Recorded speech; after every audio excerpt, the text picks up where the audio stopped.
todo mundo sabe, né, que a célula básica do nosso cérebro são os neurônios. Nós temos aí 100 bilhões de neurônios, mais ou menos, tá?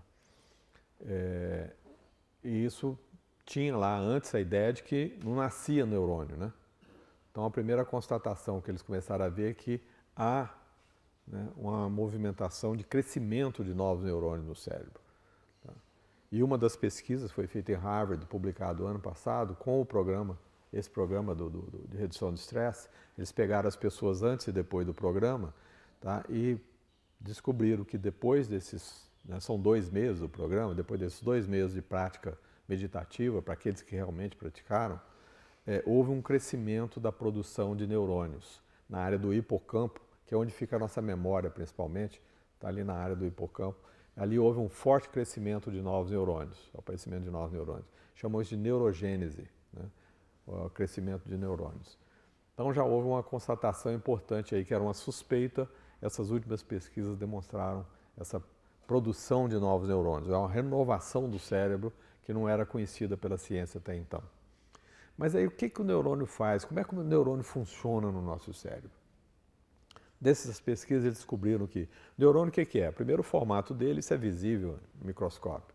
Então o neurônio tem um formato, ele parece um polvo, tá? Tem um corpo, né, um núcleo, e tem um monte de perninhas, tentáculos assim, né? Se você olhar a figura dele, assim, parece um polvo. Esses tentáculos, eles têm 2 tipos, tá, de tentáculos. Um deles chama áxion e o outro dendrito. O áxion, ele transmite informação e o dendrito recebe informação.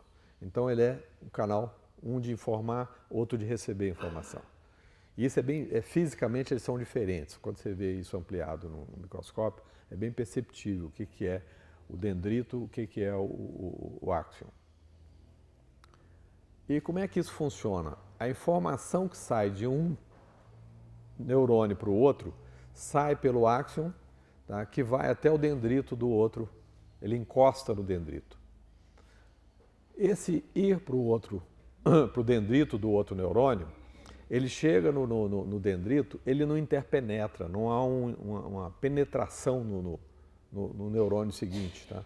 Ele simplesmente encosta. Ele fica ali assim, ó. Ele, geralmente o dendrito passa assim, tá? Ele é longo, e o áxion vem e encosta ali no dendrito, tá? Nesse ponto aqui de encosta, ele parece uma pata de elefante. Ele é um tubozinho, né? Quando ele chega ali, ele alarga. Ele fica uma área assim, encostada no dendrito. E o que é a beleza desse processo aí, a sabedoria da natureza, né? Nesse lugar aqui tem um espaço, tá?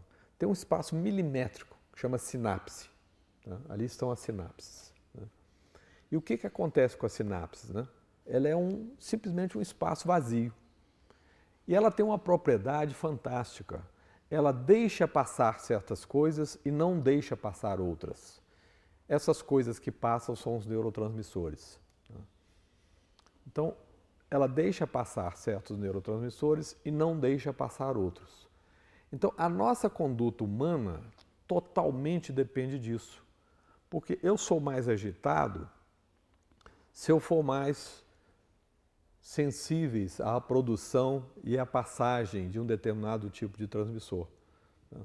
Por exemplo, se eu tenho mais serotonina, eu sou uma pessoa mais calma. Se eu tenho mais adrenalina, eu sou mais uma pessoa agitada. Então, dependendo da quantidade e do tipo de sinapse que eu tenho um comportamento mais assim ou mais assado. E o desequilíbrio disso, se eu tenho excessivamente um tipo de sinapse, tá, eu fico neurologicamente afetado por isso. É o caso dos ansiosos que se revelaram aí. Significa que você você dá muita passagem, você tem sinapse demais dedicada a adrenalina. Tá? Se você é uma pessoa depressiva, você está num estado de depressão, significa que você tem pouca sinapse dedicada a serotonina e dopamina, tá? Que são os neurotransmissores que determinam esse comportamento. A medicina hoje consegue produzir, né, produtos químicos que regulam a produção de serotonina ou de dopamina. né, que são os remédios que a gente toma, os Prozac da vida, né, para segurar a depressão. Só que ele não corrige o defeito, ele não corrige, ele fica segurando, tá, a quantidade produzida, mas ele não aumenta, né, ele não altera esse quadro sináptico. Se você para de tomar o remédio, você cai em depressão de novo. E mais, o remédio vai perdendo potência à medida que você vai tomando, ele vai diminuindo a capacidade de resultados, né? Então, cada vez você tem que tomar, às vezes, doses maiores. Ou seja, a medicina não resolveu isso. Tá? Mas aí os caras perceberam que, poxa, então essa coisa da sinapse, como é que eu altero essas sinapses? Tá? Aí vem toda a constituição, né, da explicação que eles dão hoje, que eu vou fazer um paralelo com a explicação que esses mestres do passado davam, tá, lá 2.000, 3.000 anos atrás. Eles diziam que o nosso subconsciente é formado como? Tá? Como é que o nosso subconsciente forma? Tá? Como é que ele junta essa tal da consciência armazenadora? Como é que ele se formata? Tá? Eles diziam o seguinte, é como se fosse uma sementinha. Cada evento da nossa vida cria uma sementinha na nossa memória, no nosso subconsciente, que determina uma conduta. Então, se lá quando você era menino de 3 anos, né, aquela brincadeira que eu fiz antes aí, né, a tua família toda dizia, ih, esse menino é organizado, né? Aí você começa a sentir como uma pessoa organizada, se fortalecer e se identificar como um valor seu ser organizado. Significa que você recebeu uma primeira sementinha, porque você foi elogiado por aquilo, aí você começa a reproduzir aquele comportamento, essa sementinha cresce. Tá? Aí mais gente fala isso de você, a sementinha cresce. Mais gente fala, ou você começa a achar, começa a cultivar, isso vai crescendo. Isso vai ficando cada vez maior no teu cérebro. Quanto maior for, mais facilmente acessível aquilo é. Então você é mais vítima daquilo quanto maior aquilo for. Porque você vai ter aquilo muito mais presente no seu subconsciente, portanto é mais facilmente ativável. Né? Então se você se acha uma pessoa tímida, quanto mais você reproduzir no seu cérebro essa ideia de que você é tímido, seja por um fator interno ou seja por um fator externo, mais tímido você vai ser. Porque você está ativando essa semente da timidez no seu subconsciente. Quanto mais, sei lá, vaidoso você for, quanto mais ambicioso e por aí adiante. Todas as nossas características, quanto mais elas se repetem, maior elas vão ficando no nosso subconsciente e mais facilmente ela é ativável. Mais determina a tua forma de ser, mais vai te conduzir. O que a ciência demonstrou hoje? Quanto mais sinapses eu tiver de um determinado tipo, mais meu comportamento é determinado por aquele tipo. Então, à medida que eu vou me formando num tipo de comportamento no meu subconsciente, mais sinapses afetadas por esse comportamento vão se constituindo. Então, aquela imagem que os sábios deram há 2.000, 3.000 anos atrás, a ciência hoje está demonstrando como é que é.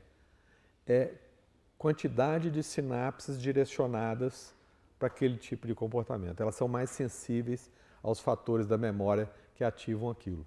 Então, quanto mais eu reproduzo um comportamento, tá, mais eu tendo a ser daquele jeito. Tá?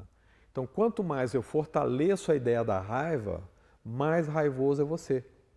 Quanto mais eu for tímido e eu achar que eu sou, quanto mais eu pensar nos aspectos da timidez, quanto mais a minha timidez for provocada e eu me relacionar com ela, alimentando os pensamentos sobre ela, mais eu estou ampliando ela no meu cérebro. Tá? E lá os caras sacaram. Então vamos fazer o contrário. Se é assim que eu crio as coisas no meu cérebro, então eu vou desconstruir isso tirando a atenção desse processo. Quanto menos eu der atenção a um determinado comportamento, menor ele vai ser no meu subconsciente. Eu esvazio essa semente que eu fui criando com a repetição dela, eu vou transformando-a num ente menor, ela vai sendo menos importante e menos atuante no meu processo de reação.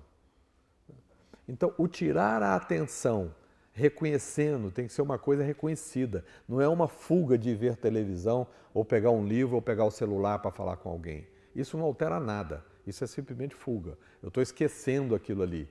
Mas se eu sou consciente do processo, tá, ela está presente conscientemente na minha mente, e eu tiro a atenção dela, eu estou desconstruindo essa formatação no meu subconsciente. Então, a ideia de tirar a atenção, que parece uma brincadeira, tá? É toda a reformatação que eu posso dar no meu cérebro. Tire a atenção, movimente a atenção para outra coisa. Aprenda a não ser vítima, conduzida por aquele formato pesado que está no seu subconsciente. Mova a sua atenção para outra coisa. Mova para uma coisa neutra ou uma coisa agradável. Seja consciente desse processo de mudança. Então, quando você está no dia a dia, você é provocado numa coisa dessa muito saliente no seu comportamento, você consegue tirar a atenção, ainda que seja no dia a dia, não na hora que você está sentado meditando, né? Você está esvaziando essa conduta, você está tirando energia dessa conduta. Né? Você está desligando sinapses nesta hora. Tá? É assim que o processo se dá. Se você fortalece o pensamento, fica ali degladiando com aquela raiva, aquela pessoa que te provoca, né, rejeição, que te provoca uma situação constrangedora, você fica alimentando aquilo, você está contribuindo para mais conexões sinápticas naquele sentido. Se você faz ao contrário, procura ver aquilo com uma coisa mais amorosa, mais gentil, tira esse processo de energia sobre aquilo, você descontrói, você desliga sinapses. Nós estamos diariamente ligando e desligando bilhões de conexões. Você viu? Eu falei que nós temos 100 bilhões de neurônios. Cada neurônio chega a ter 10 mil conexões. Tá? Então vocês imaginam aí 100 bilhões vezes 10 mil, o que pode acontecer? A complexidade que é, né, que são esses formatos todos do nosso cérebro.